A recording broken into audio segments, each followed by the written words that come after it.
Ever feel like your computer desktop is just a total digital junkyard? Hmm. Icons everywhere, files you don't even remember saving, Hmm. or or maybe your phone's constantly yelling storage full at you. Oh, yeah. That notification. Right? So annoying. Ever just feel like your whole digital life is kind of bursting, Ugh. overloaded? Yeah, that feeling of being totally swamped by our digital stuff. Well, that's actually becoming a thing people are studying. And that's what we're diving into today, digital hoarding. Digital hoarding. Okay. Researchers are starting to call it the excessive collection of digital material, stuff that actually starts causing stress, makes it hard to stay organized online. Like our digital spaces are just getting, well, too full. It's funny, isn't it? Mm. We all know about physical hoarding. You see it on TV. But this digital version, it feels like it just sort of snuck up on us. Right. Like, it feels like only recently the boffins, the researchers, have started really looking into it properly. Even though, you see people joking online all the time about their thousands of unread emails or all those browser tabs they never close. Exactly. They joke, but it's a shared experience. So, okay, our mission today then is to really try and get under the skin of this whole modern phenomenon. Mm. We want to figure out, like, what's driving this digital pileup Mm. and what's it actually doing to us? Exactly. We've got quite a bit of research here that's trying to pin down what digital hoarding is, figure out why we do it, how technology kind of enables it, and some of the early clues they've picked up on. Okay. But it's worth remembering, and the research itself points this out. This is all still pretty new territory. There isn't like full agreement yet on whether this is something that needs, a treatment or if it's just, well, a normal part of living digitally now. Right, just a modern quirk. Maybe. So we'll be looking at where this clutter tends to gather, what pushes us to keep all this stuff, and some of the potential downsides, the repercussions that we might not even really think about. Okay, sounds good. So let's just jump right in. How are the researchers actually defining this? Yeah. This digital hoarding thing? What's the official line, so to speak? Well, the main idea, the sort of common thread running through the research, is that it's this excessive buildup, piling up digital stuff to the point where it genuinely makes us feel stressed out, disorganized in our own, electronic environments. Okay, stress and disorganization. Key parts. Yeah. And what's really interesting is that the whole idea of digital hoarding, it really kind of bubbled up first in like online forums and media articles. People were talking about it before the academics formally started digging into the data. It was an experience people recognized first. That totally rings true. You see the memes everywhere, right? Having thousands of unread emails, it's almost like a weird badge of honor in our super busy lives, Yeah. even though it probably shouldn't be. Precisely. And while, the psychologists are still pretty early in their research specifically on digital hoarding, there are some hints, some suggestions that there might be a connection between people who hoard physical things and, well, similar habits in their digital lives. Okay, so there could be a link there. Could be. But we really need to be clear here. Sometimes you hear data hoarding, and that can mean something totally different, like the deliberate act of archiving digital information. Think preserving old video games, or maybe really important historical websites so they don't vanish. Okay, that's a really critical difference then. Especially, yeah, when you think about things like trying to save important online resources before they, well, disappear. That's not just a messy desktop, is it? Not at all. That kind of digital archiving, it often comes from a place of wanting to preserve knowledge, keep information safe for the future, whereas digital hoarding, the kind we're focusing on, that's more about individual accumulation that ends up having negative effects on the person themselves. Got it. Okay, so if it's causing stress and isn't just careful archiving, Hmm. why do we actually do it? What are the big things pushing us towards becoming, well, digital pack rats? The research points to quite a few key factors, probably the biggest one, just how incredibly cheap and easy it is to store digital stuff these days. Okay. I mean, think about it. A tiny little USB drive or just cloud storage, it can hold an absolutely ridiculous amount of information compared to even, say, 10 years ago. It's almost frictionless to save something. You're totally right. It feels like there's no real downside, no penalty Hmm. for just hitting save and then just forgetting about it, at least not right away. And that ease, that lack of friction, it feeds right into another point. Yeah. We often just lack the time or maybe the motivation to actually sort through all our digital content. Guilty. Yeah, it feels simpler, in the moment, just to save something for later rather than stopping to think, is this actually valuable? Will I ever look at this again? Oh, I am the absolute poster child for that. My watch later list on YouTube It's basically a digital black hole at this point. Right. And then there's this sort of underlying belief, maybe unconscious, that digital data is somehow immortal. Like Mm. we assume it'll just be there forever, safe in the cloud or on some drive, so there's no real urgency to manage it or clean it out. Yeah, like it doesn't degrade like a physical photo. Exactly. And emotional connections, they also play a really big part. We can get quite attached to digital photos, obviously, but also old emails that remind us of people, maybe documents tied to important moments or projects. Absolutely. I can totally see how the thought of deleting certain digital memories, even just an old email thread, could feel almost like losing the actual memory itself. And that anxiety you just touched on, that fear of losing something important, even if we can't quite say what it is or why it might be important later, that's another huge driver. That little voice in our head just whispers, just in case. Uh, And boom, we hit save again. it's that constant nagging what if scenario, but playing out in our digital lives instead of our closets. Pretty much. And often making it all worse is just, well, a simple lack of good organization skills or even just basic habits for our digital stuff. Unlike, say, a messy room where you physically see the clutter building up, digital clutter can be totally invisible, hidden away in folders. Right. So many of us just don't have a clear system, any system really, for deciding what's worth keeping and what we can safely let go of. Yeah, that makes sense. In the physical world, the size of your house or apartment kind of forces you to be selective eventually. But the digital world feels, well, practically limitless, doesn't it? So that natural filter just disappears. It really does. Yeah. Interestingly, though, even positive motivations can contribute sometimes. Like what? Well, someone might save lots of drafts or research notes, maybe inspiring images or articles, with the genuine intention of using them creatively later on, making something new out of them. Okay, the creative project that never happens pile. Kind of. And then there's just that general feeling, that vague sense that this digital thing, this document, this photo, this link might be useful or needed down the road, even if we have absolutely no specific use in mind right now. It's uncertainty. It's like they're building this massive digital library, just in case we suddenly need a very specific book we might never actually read or even write. That's a great way to put it. And really, at the end of the day, it often just boils down to simple inertia. Like the research suggests, in the short term, it just feels easier, requires less mental effort to keep everything rather than taking the time and energy to sort through it all and make those decisions about what to delete.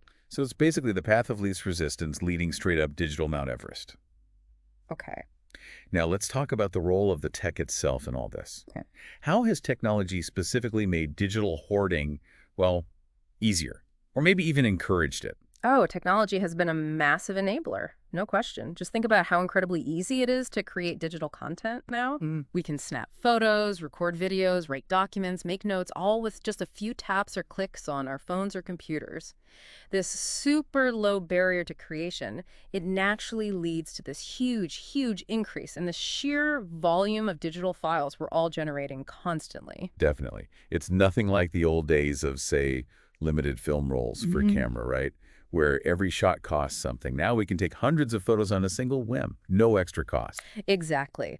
And then layered on top of that, you have the ever-increasing storage capacity of our devices and cloud services. Hard drives keep getting bigger and cheaper. Cloud storage options are everywhere, often with free tiers. The practical limits on how much we can actually keep have, well, they've essentially vanished for most people. It's almost like a feedback loop, isn't it? More storage becomes available, cheaper and easier, so we just find more things to fill it up with. It absolutely feels like that.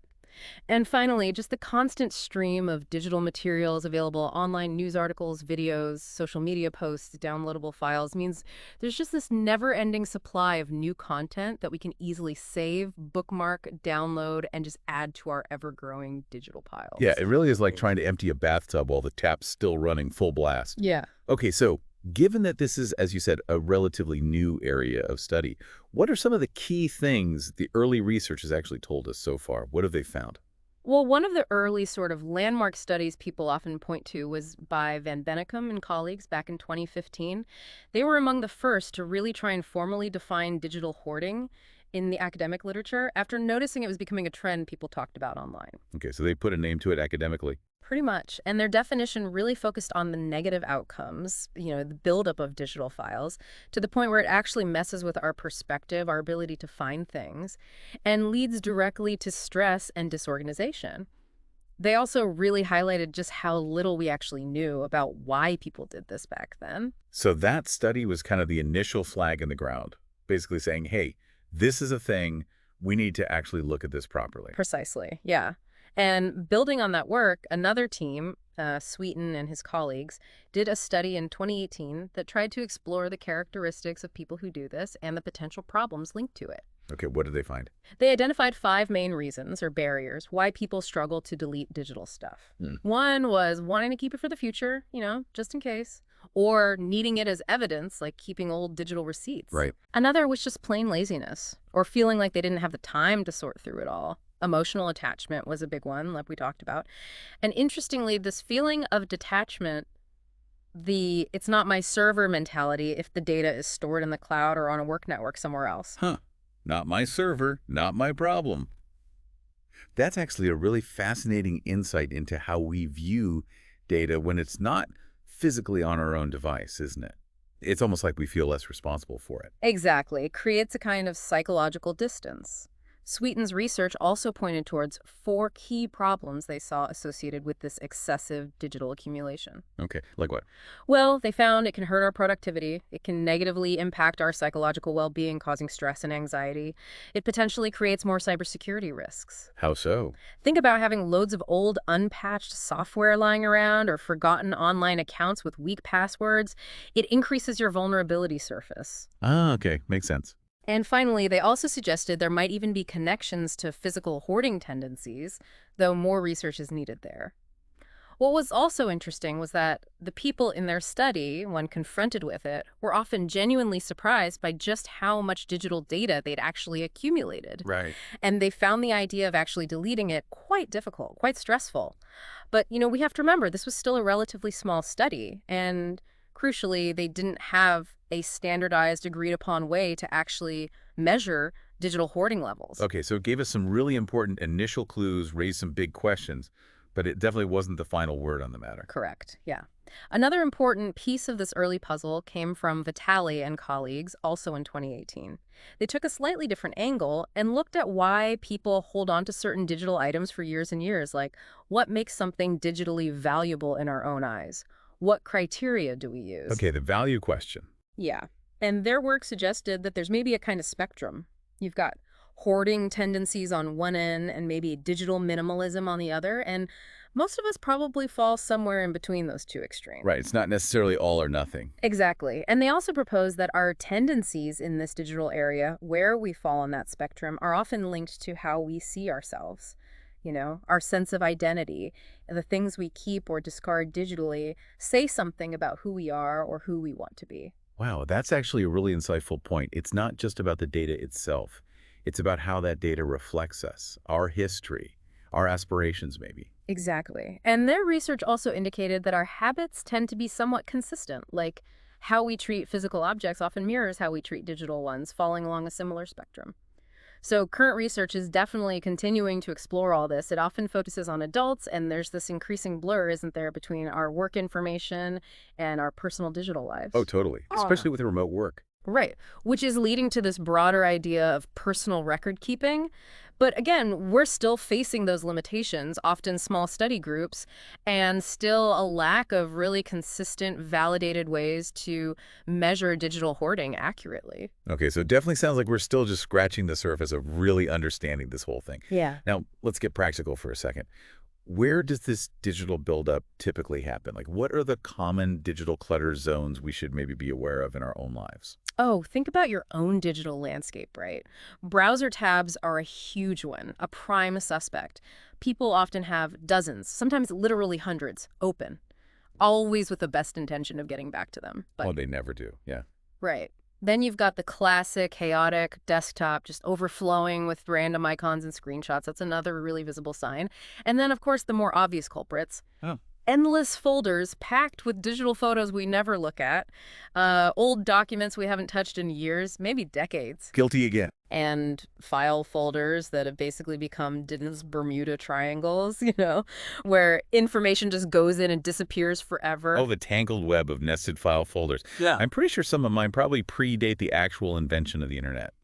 It feels like it sometimes. I know the feeling. Email inboxes, too, are another major accumulation zone. Even if you actually read your emails, the sheer volume coming in can become completely overwhelming if you don't have some kind of system for archiving or, crucially, deleting stuff. Right, the delete key is your friend. It should be. Then you've got outdated internet bookmarks, thousands of links, half of which are probably dead now. Unused music and video files just sitting there, clogging up your hard drive space. Yeah. Old software, apps you downloaded once and forgot about, just gathering digital dust. Yeah, the app graveyard on page 5 of your phone screen. Exactly. And even, interestingly, our social media connections can become a form of digital clutter. Those friend requests you never accepted or declined, Facebook groups you joined years ago and no longer engage with, pages you followed on a whim. Hmm. All of it contributes to this feeling of digital pileup, especially when you start hitting those platform limits like, 5,000 friends on Facebook or whatever it is. Wow. It really is almost like a digital attic, isn't it? You Right. just keep throwing things in there, box after box, without ever really taking anything out or sorting through it. Yeah. Now, are there kind of broader factors at play here beyond just our individual habits and psychology? Like, are there societal pressures or even corporate things Yeah. that contribute? Oh, absolutely. Definitely. Think about the corporate world for a minute. The way many organizations rely so heavily on email for documenting decisions, tracking approvals, that sort of thing. It often fosters this culture of holding on to absolutely everything just in case. Yeah, CYA, cover your assets. Basically. Employees are often really hesitant to delete work-related emails, even old ones, for fear they might need them later for reference or, yeah, to cover themselves if something goes wrong. That totally makes sense from a business continuity or, a legal perspective sometimes, but wow, it must lead to some incredibly bloated email servers over time. It absolutely does. Massive data storage needs. And linking back to what we discussed earlier, just the sheer volume and the incredibly low cost of digital storage these days have definitely made us less discerning, less selective about what we save, both as individuals and within organizations. The default mindset often becomes, why bother deleting it when storage is practically free? It's a weird kind of paradox, isn't it? The very abundance of space actually leading to a lack of digital discipline. Exactly. Well put. And the ease with which we can access and share digital content online, that also fuels this accumulation. It's just so simple now to download files, save articles, bookmark websites. The accumulation happens at this unprecedented rapid rate. And maybe a key point here, something we touched on, is that because these digital items don't actually occupy physical space in our homes or offices, we're much less likely to register them consciously as clutter. They become sort of invisible, easily forgotten, easily overlooked. Yeah, out of sight, out of mind. Well, until your cloud storage subscription suddenly jumps up because you finally hit your limit. Okay. So, what are the actual real-world consequences then? What are the downsides of being, let's say, a digital hoarder, even a mild one? Well, the mental toll, the cognitive load of digital clutter is actually quite significant, according to the research. Constantly facing an overwhelming email inbox or trying to find something in a totally disorganized file system, it just eats away at our focus, it requires mental energy, and that can lead to reduced productivity and definitely increased stress. Yeah, I can feel that sometimes. Just opening my email can feel daunting. Right. There's also the potential, some researchers suggest, for developing a kind of unhealthy attachment to our digital content, maybe blurring the lines with what some people might consider a media addiction or problematic use. That really hits home. I know I personally feel a definite twinge of anxiety when I even think about doing a massive digital clean out, even though I know, logically, most of that stuff is probably completely useless now. Exactly. And just like decluttering our physical spaces, our homes, our desks can have a really positive impact on our mental well-being, the same seems to hold true for our digital lives. Doing some digital decluttering can genuinely contribute to a clearer, less cluttered mind. Okay, mental benefits. What else? Well, on a more practical level, all that digital stuff obviously takes up hard drive space. Eventually, that can mean needing to buy bigger drives or pay for more cloud storage. Right, the financial cost creeps in. It can. And then, thinking bigger picture, on a larger scale, particularly in corporate environments with these huge server farms storing vast amounts of data, often duplicated data, the energy required just to store and maintain all this information contributes significantly to higher electricity consumption and consequently a larger carbon footprint. Wow, that's a really important point that I think we often completely overlook the actual environmental cost of our seemingly intangible digital habits. Absolutely. There's research, like work by Siddick and colleagues, that specifically highlights the hidden energy costs and the environmental impact associated with these massive data centers that power our digital lives. And often there's a lack of transparency about just how much energy is being used. So, yeah, while we might think the main benefit of digital hoarding is the lack of physical clutter taking up space, Right. there are certainly these other, much less visible downsides to consider. It's fascinating how that perceived positive, no physical mess can so effectively mask these other potential negatives like the mental drain or the environmental impact. Okay, so we've looked at the research side. How does this whole idea of digital hoarding play out more broadly, like in the media? And how does it relate to other concepts we might be more familiar with? Well, the media has definitely popularized the idea of physical hoarding, hasn't it? Through various TV shows, documentaries, it's become quite a well-known phenomenon. Mm, Digital hoarding, though, it hasn't quite entered the mainstream consciousness in the same way yet. It feels more niche. One interesting exception I came across was a WPTV news story about a man named Larry Fisher. Apparently, he reportedly bought a whole new computer every single time his old one ran out of storage space, simply because he refused to delete any of his digital content. wow. Yeah. Okay, that's a pretty extreme case of digital attachment right there. Buying new hardware instead of deleting files. It really is. But then you see stories on the other end of the spectrum, too. There was a BBC News piece profiling a guy named Chris Urista, and he was presented more as a kind of 21st century minimalist, someone who was actively choosing digital alternatives over physical possessions as a way to simplify his life. Ah, okay. So it's interesting how, while physical hoarding is pretty much always framed as a problem, this digital accumulation can sometimes be presented almost as a form of modern efficiency, Yeah. or even, yeah, a step towards minimalism in a way. Exactly. The narrative isn't quite as fixed yet. And that brings up the need to maybe differentiate between digital hoarding, the potentially problematic behavior we've been discussing, and just general digital clutter. Okay, what's the difference there? Well, digital clutter can certainly be a result of hoarding tendencies, but it can also simply be the normal byproduct of our regular digital activities, downloads, temporary files, screenshots. It's not always driven by that hoarding mentality of needing to keep everything forever. And housekeeping, then, in this digital context, is simply the process of managing that clutter, actively deleting things, organizing files, or maybe deciding that certain items are actually important and therefore no longer feel like clutter.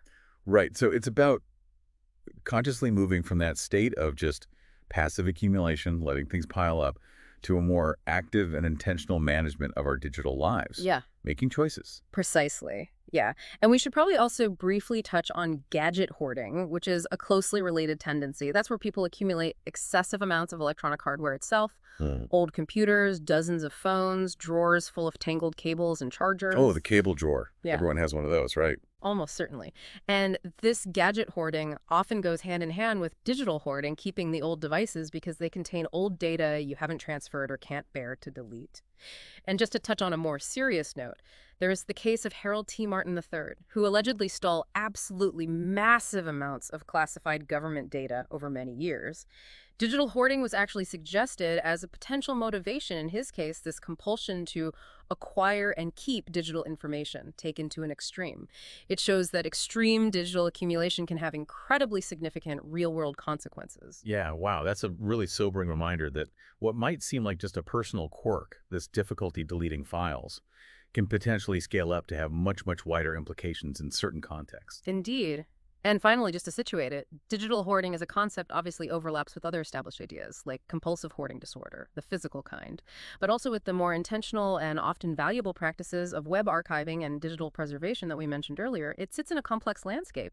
Okay, so as we sort of wrap up this deep dive then, what are the main things you think we and you listening should really take away about this whole topic of digital hoarding? I think the key takeaway is to simply recognize that digital hoarding is, well, It's a real and definitely a growing phenomenon in our increasingly digital world.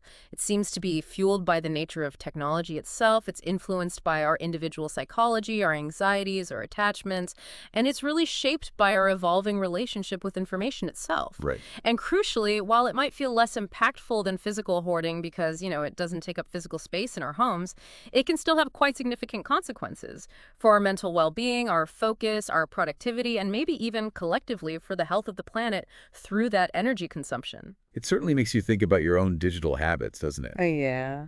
I know I'm definitely going to be looking at my overflowing desktop and my email inbox a little differently after this conversation. Mm. It really brings home the importance, I think, of trying to find that balance, a conscious balance between preserving what's genuinely valuable or meaningful Hmm. and learning to let go of the digital baggage that's just weighing us down unnecessarily. And that really leads us to a really important, maybe quite personal question for you, the listener, to consider.